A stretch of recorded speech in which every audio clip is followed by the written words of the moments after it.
जिसके पास में कोहिनूर हीरा गया उसकी सत्ता हमेशा के लिए बर्बाद होती चली गई और इसी स्थान पर कोहिनूर हीरे को तराशा गया था और यहीं पर सोने चांदी हीरे का व्यापार करने के लिए देश दुनिया के जो हिंदू मुस्लिम राजा थे हर फ्राइडे को यहाँ पर आया करते थे और यहाँ की जो सिक्योरिटी थी वो इतनी टाइट थी कि कोई भी व्यक्ति चाह कर भी हथियार बिना परमिशन के अंदर नहीं लेकर आ सकता था। यहाँ पर लगे रहते थे कपड़े के कर्टेन। इसका तकरीबन वजन 180 किलो से 240 किलो बताते हैं। मजबूत कलाई वाला सैनिक इस वजन को उठा लेता था ना तो उसको सेना का या तो सेनापति बना देते थे या उसको मुख्य ओंदा दे देते थे और इस स्थान पर आर्मी की जितनी भी वर्किंग होते थे यहीं से हैंडल किए जाते थे। रस्सी की मदद से कर्टेन लगा दिया जाता था ताकि ये पूरा एक चैम्बर एक रूम के अंदर तब्दील हो सके और इसी आर्च में उनका झूला बांधा जाता था और यहीं पर राजा और रानी जो थे अपनी पालकी पर आया करते थे। पालकी को उठाने वाले 4 व्यक्ति छोटी हाइट के हुआ करते थे, 4 व्यक्ति लंबी हाइट के हुआ करते थे। ये उस वक्त की गुप्त गुफा बनी हुई है जो 8 किलोमीटर दूर 4 मीनार तक निकलती है। तो ये है दोस्तों राजा रानी के वक्त का दीवाने खास जो कि बारादरी के ऊपर बना हुआ है। औरंगजेब ने 8 महीने तक इस गोलकुंडा किले को बाहर से कवर करके रखा। सुल्तान कुतुब शाही की सेना में शामिल होने के लिए जो भी मजबूत कलाई वाला सैनिक इस वजन को उठा लेता था ना तो उसको सेना का या तो सेनापति बना देते थे या उसको मुख्य ओंदा दे देते थे। इसका तकरीबन वजन 180 किलो से 240 किलो बताते हैं और दोस्तों आज के समय में किसी सिंगल आदमी द्वारा इस वेट को हिला पाना बहुत मुश्किल है, लेकिन वो लोग इसको उठा लिया करते थे। एक हाथ से तो लगाए, उनकी कलाई कितनी मजबूत होती होगी, उनकी हाइट, उनका जो ओंदा है ताकत में वो कितना ज़्यादा हाई होता होगा। इसलिए बताते हैं कि जो अफ्रीका के हबशी थे ना उनको ये अपनी सेना में शामिल क्या करते थे, वो ताकतवर हुआ करते थे। उनके जो शरीर है वो काफ़ी गठीला और मजबूत हुआ करता था जिसकी वजह से वो अपनी सेना के अंदर उनको शामिल किया करते थे। आज के वक्त में कुछ देर पहले यहाँ पे 2 भाई थे जो उठाने की कोशिश कर रहे थे तो उन दोनों से हिला भी नहीं था ये। तो तकरीबन 200 किलो वजनी सेना में शामिल होने का कुतुब शाही शासकों के वक्त की एक ऐसी तकनीक जो आज हमने यहाँ पे देखी है। हाई सिक्योरिटी चेकिंग पॉइंट का वो स्थान जहां पर सैनिक तैनात रहते थे और किले के अंदर आने वाले हर व्यक्ति की बहुत बारीकी के साथ में छानबीन की जाती थी। उसी के बाद में उन लोगों को अंदर जाने की अनुमति हुआ करती थी और यहाँ की जो सिक्योरिटी थी वो इतनी टाइट थी कि कोई भी व्यक्ति चाह कर भी हथियार बिना परमिशन के अंदर नहीं लेकर आ सकता था। दोस्तों इस स्थान पर रोशनी करने के लिए रात के वक्त में यहाँ वाले हिस्सों में जो आपको पत्थर के ये ब्लॉक्स दिखाई दे रहे हैं इनमें छेद भी है, मशाल वगैरह टांगी जाती थी और दिन के वक्त में रोशनी के लिए इस प्रकार से आले जो बने हुए हैं वो देखने को मिलते हैं। ये पूरा जो हिस्सा है एक गैलरी में बना हुआ है और आगे जाके कनेक्ट हो जाएगा मेन यहाँ के मंत्रिमंडल के उस सभा कक्ष से जहाँ पे इस गोलकुंडा के किले का पूरा जो मंत्रालय था वो चला करता था। अब दोस्तों ऊपर की जो छत है वो टूट चुकी है लेकिन एक वक्त पहले ये पूरा हिस्सा कवर हुआ करता था और यहाँ से हम देखने वाले हैं गोलकुंडा किले के उस बाहरी प्राचीर के कुछ अंश को, हिस्से को, जिसकी शुरुआत यहाँ पर 1143 के वक्त में वारंगल के एक राजा हुआ करते थे काकतीय वंश के प्रताप। उन्होंने जब शिकार के लिए स्थान पर वो आए तो सबसे पहले मिट्टी का एक किला बनाया, मड फोर्ट बनाया और बाद के वक्त में वो जो किला है वो बहमनी साम्राज्य के दूसरे सुल्तान मोहम्मद शाह बहमनी के पास में आ गया था और उसी के बाद से यहाँ की जो काया पलट है वो हो गई थी। इस पूरे सिक्योरिटी चेकिंग पॉइंट के बाद में असला खाना हमें सामने दिखाई दे रहा है और अब हम जाते हैं और अंदर वाले हिस्से में और ऐसा बताते हैं कि जब 1143 में इस स्थान को काकतीय राजा प्रताप ने बनाया तो इस स्थान का नाम गोलाकुंडा रखा और इस हैदराबाद का पुराना नाम मंगलवरम हुआ करता था। 1363 के समय में सेकंड सुल्तान मोहम्मद शाह बहमनी ने जो यहाँ के राजा थे कृष्ण नायक के साथ में संधि करी और हैदराबाद का नया नाम मोहम्मद नगर पड़ गया था। सो दोस्तों काफ़ी लंबा अरसा गुजरा इस पूरे स्थान को बदलने में होने में। अब हम जहाँ पर आ गए हैं दोस्तों ये उनका मंत्रालय हुआ करता था। इस आर्च के नीचे आपको जो ये पत्थर के ब्लॉक्स दिखाई दे रहे हैं यहाँ पर लगे रहते थे कपड़े के कर्टेन पर्दे लगे रहते थे, उनको खींचा जाता था और नेचुरल तरीके से हवा की व्यवस्था इसी पॉइंट से की जाती थी। जो दास वगैरह थे वो यहाँ बैठा करते थे। जैसे ही आप अंदर की तरफ जाएंगे तो आपको यहाँ के शासकों के समय के जो मंत्रियों के कक्ष कमरे हैं वो देखने को मिलने वाले हैं। कुतुब शाही राजवंश के समय में जो बिल्कुल अंतिम यहाँ के सुल्तान थे अबुल हसन तानाशाह, उनके समय में दो व्यक्ति हुआ करते थे, अकन्ना और मदन्ना। अकन्ना का ऑफिस यहाँ से चला करता था और इस स्थान पर आर्मी के जितने भी वर्किंग होते थे यहीं से हैंडल किए जाते थे। यहाँ पर आपको दोस्तों सामने वाले हिस्से में जो ये होल्स दिखाई दे रहे हैं, यहाँ पर उनके कागजी दस्तावेज रखे जाते थे पूरे हिस्से के अंदर, और जो उनकी सेना में हबशी लोग हुआ करते थे वो शामिल थे, इसलिए उनकी हाइट ज़्यादा हुआ करती थी, तो वो इजीली इस हिस्से पर बुक्स वगैरह रखने का काम कर दिया करते थे।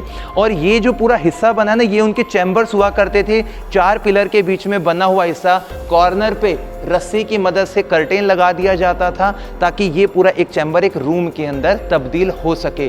तो अकन्ना यहाँ से संभालते थे और जो मदन्ना थे वो ऊपर वाले हिस्से में बैठा करते थे और यहीं से अपना जो पब्लिक अफेयर्स का काम होता है वो सारा हैंडल किया करते थे। अब हम पहुँच चुके हैं नगीना बाग को देखने के, जहाँ पर हीरों का व्यापार हुआ करता था और यहीं पर सोने चांदी हीरे का व्यापार करने के लिए देश दुनिया के जो हिंदू मुस्लिम राजा थे हर फ्राइडे को यहाँ पर आया करते थे। ये हीरो के व्यापारियों की दुकान आज हमें देखने को मिल रही है, उनकी सिर्फ 4 बाउंड्री यहाँ पर आज देखी जा सकती है। और ऐसा बताते हैं दोस्तों, जो यहाँ के छठे बादशाह थे सुल्तान अब्दुल्ला कुतुब शाह, जिनका शासनकाल 1626 में शुरू हुआ था, उन्होंने ही कोहिनूर के हीरे को सबसे पहले बादशाह शाहजहां को दिया था।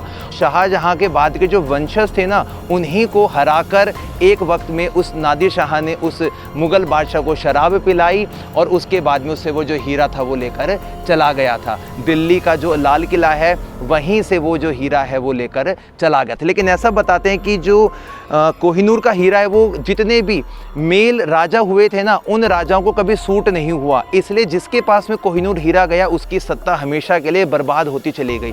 और आज के समय में महारानी जो विक्टोरिया है, इंग्लैंड के म्यूजियम के अंदर उनके ताज पर वो कोहिनूर हीरा आज भी लगा हुआ है। सबसे बेशकीमती हीरा था और इसी स्थान पर कोहिनूर हीरे को तराशा गया था और गोलकुंडा के पास में ही 1611 के वक्त में गारकी टेकरी नाम की एक जगह है जहां से वो जो हीरा है वो प्राप्त हुआ था।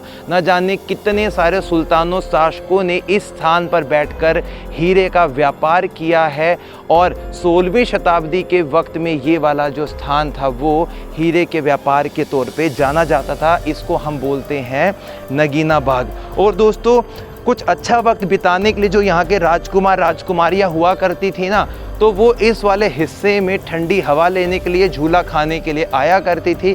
मैं आपको दिखाता हूँ उनका झूला बांधने का जो स्थान था। यहाँ पर आप लोगों को ये 4 पत्थर दिखाई दे रहे होंगे इस आर्च के अंदर, और इसी आर्च में उनका झूला बांधा जाता था। उनका जो अटेंडेंट हुआ करता था, दास दासी होती थी, वो उनको झुलाते थे। और ये जो पूरा हिस्सा आपको दिख रहा है लंबी गैलरी में, यहाँ पर पानी भर दिया जाता था और उसके बाद में जो उनके दास दासी थे ना, वो पीछे की तरफ से जब उनको खींचते थे रस्सी की मदद से, तो उनको ठंडी हवा का जो आभास है वो हुआ करता था।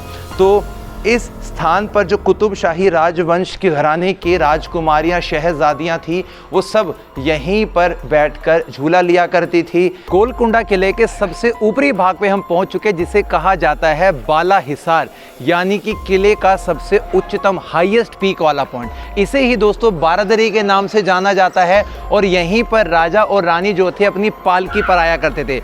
पालकी को उठाने वाले 4 व्यक्ति छोटी हाइट के हुआ करते तो 4 व्यक्ति लंबी हाइट के हुआ करते थे, क्योंकि जब सीढ़ी पे चढ़ेंगे आगे की तरफ तो छोटी हाइट के व्यक्ति आगे रहेंगे और लंबी हाइट के जो व्यक्ति होंगे पीछे रहेंगे, ताकि उस पालकी का बैलेंस बराबर रहे। और वो मैं आपको सीढ़ी दिखा देता हूँ जहाँ से पालकी के ऊपर राजा रानी की जो सवारी थी इस बारादरी के अंदर पहुँचती थी।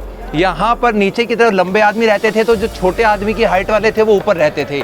और दोस्तों इसी हिस्से के अंदर दीवाने आम लगा करता था। दीवाने आम का मतलब होता है आम लोगों के साथ में मीटिंग।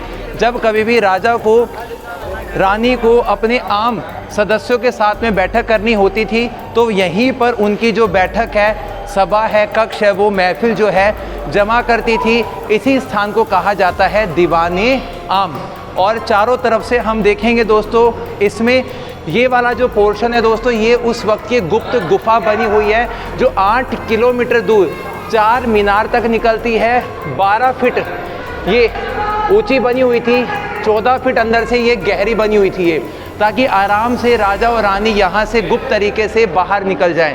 8 किलोमीटर लंबी गुफा आज के वक्त में बंद की हुई है, जो कि बाला किले में साफ तौर पर देखने को बनती है। जब यहाँ पर सभा लगती थी तो सामने आर्च वाले हिस्से में रानी साहब बैठा करती थी और राजा साहब के लिए इस खिड़की का इस्तेमाल किया जाता। यहीं पे उनका जो ओहदा है वो लगा रहता था और सभा की जो भी बातचीत होती थी वो इसी स्थान से की जाती थी। अब दोस्तों हम इन्हीं सीढ़ियों से होते हुए इसके ऊपरी वाले भाग पर जाएंगे और स्टेप्स पर जब हम ऊपर की तरफ चढ़ेंगे तो हम यहाँ के उस मुख्य परिसर में पहुँच जाएंगे, दीवाने आम से दीवाने खास में। आगे वाले हिस्से में हम चलते जा रहे हैं और देख रहे हैं उस समय के राजा रानी के कक्ष बैठने के स्थान को। यहाँ पर राजा साहब और रानी साहब अपने मुख्य अतिथियों के साथ में, मेहमान लोगों के साथ में मीटिंग किया करते थे। दीवाने आम यानी कि दीवाने आम नीचे वाला हिस्सा, तो दीवाने खास खास लोगों के लिए। तो ये है दोस्तों राजा रानी के वक्त का दीवाने खास, जो कि बारादरी के ऊपर बना हुआ है और ये इस पूरे किले का सबसे हाईएस्ट पीक पॉइंट है।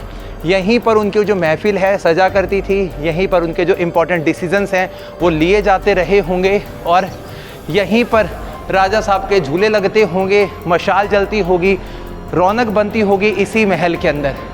यहाँ से हम पूरे बाहर के स्थान को बहुत इजीली विज़िट कर सकते हैं, देख सकते हैं, निगरानी कर सकते हैं। ये देखिए दोस्तों, सामने का पूरा शहर, बाहरी दरवाजे, परकोटे, अलग अलग दिशाओं के दरवाजे, और कुछ हिस्सा हम देखने के लिए इस दिशा में आएंगे ताकि इधर के भाग को भी हम मैक्सिमम कैप्चर कर सके, देख सकें। आइए आप, ये उनके मंत्री लोगों के बैठने का स्थान रहा होगा और इस पूरे किले की बाउंड्री वॉल्स दिखाई दे रही है हम लोगों को, जो कि अंदर वाली 3 किलोमीटर में, बाहर वाली 7 किलोमीटर में है। शाही परिसर पूरा देख सकते हैं यहाँ से। नीचे वाला पूरा पोर्शन ही देखेंगे हम लोग, इसे शाही परिसर कहा जाता है, जहाँ पे बने हुए फाउंटेन्स हमें देखने को मिल रहे हैं और इसी के अंदर बहुत छोटी बड़ी इमारतें एकाएक तरीके से हम इनको भी एक्सप्लोर करेंगे। और दोस्तों ये जो रास्ता आपको नीचे की तरफ दिखाई दे रहा है ना, इसे कहा जाता है शाही रास्ता। हम जिस रास्ते से आए थे उसे सामान्य लोगों के लिए कहा जाता है रास्ता, जो कि सामने की तरफ आपको दिखाई दे रहा है गेट में, वो आम जन के लिए बना हुआ रास्ता था। और इसी दीवाने खास से नीचे जाने के लिए शाही रास्ता ये हुआ करता था। देख सकते कितना घुमावदार रास्ता है, सुरक्षा का पूरा ध्यान रखा गया है यहाँ पे। वैसे तो गोलकुंडा के किले को जीत पाना बहुत ही मुश्किल था, लेकिन रिश्वत और धोखे की वजह से 1687 का वो वक्त, जिस समय इसी किले के सरदार अब्दुल्ला पानी सरदार खान ने औरंगजेब का साथ दिया और मुख्य दरवाज़ा खोल दिया ताकि औरंगजेब की सेना इस किले में प्रवेश कर सके। लगभग 8 महीने तक गोलकुंडा के इस किले को घेराबंदी में रखा गया। न जाने कितने सारे तोप के गोले लगातार दागे गए, जिसकी वजह से इस किले के अधिकांश भाग क्षतिग्रस्त हुए। और तब जाकर फाइनली जो इस किले के आखिरी सुल्तान थे, हसन तानाशाह, जिनको यहाँ से कैद कर लिया गया और दौलताबाद के किले में 12 वर्षों तक बंदी बनाकर रखा। अबुल हसन तानाशाह का शासनकाल 1672 में शुरू हुआ था और 1687 15 वर्षों तक उनका शासनकाल रहा था। और दोस्तों बताते हैं कि 1693 के वक्त में गोलकुंडा का ये किला औरंगजेब के हाथ में आ चुका था। उन्होंने अपने गवर्नर यहाँ बिठा दिए थे और ये किला लगभग बंद हो गया था। तो यहाँ से हम लोगों ने समझा कि किस प्रकार से इस हिस्से पर 7 सुल्तानों ने अपना शासन किया और यहाँ पर बहुत सारी इमारतें बनवाई थी। अब जाएंगे दोस्तों नए भाग में, वहाँ जाकर देखेंगे इसके बाकी बिखरे हुए अंशों को।